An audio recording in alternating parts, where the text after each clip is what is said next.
ये है आरजे कार्तिक की 1 मिनट स्टोरी। ये कहानी एक गरीब किसान की जिसके पास में अब कोई खेती नहीं बची थी, कोई जमीन नहीं बची थी। वो अक्सर अपनी किस्मत को कोसता था कि भगवान आपने सब कुछ छीन लिया।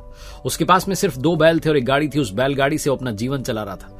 गांव से शहर में सामान लेकर के जाता था और शहर से जो कुछ गांव वालों को मंगवाना होता था उसे वापस लेकर के आता था। डिलीवरी का काम करता था और उसी से उसका घर चल रहा था। एक बार बारिश का मौसम था, रास्ते में कीचड़ भरा हुआ था। जब वो वापस आ रहा था शहर से तो उसकी बैलगाड़ी रास्ते में फंस गई। शाम होने को आई थी और थोड़ी देर बाद रात होने वाली थी। उस किसान का दिमाग घूम गया, वो चुपचाप बैठ गया वहीं पास में खेत में जाकर के और भगवान को कोसने लगा कि आपने कितना दुख दिया है। अब इस रास्ते से कोई निकलेगा नहीं, रात होने को आई है, ये बैलगाड़ी यहीं फंसी रह जाएगी और मैं कुछ नहीं कर पाऊंगा, आज की मजदूरी भी नहीं मिलेगी।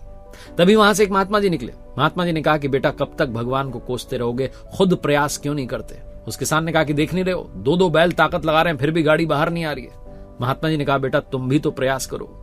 किसान ने महात्मा जी की बात मानी, उठ करके आया, गाड़ी को धक्का दिया और गाड़ी बाहर निकल गई।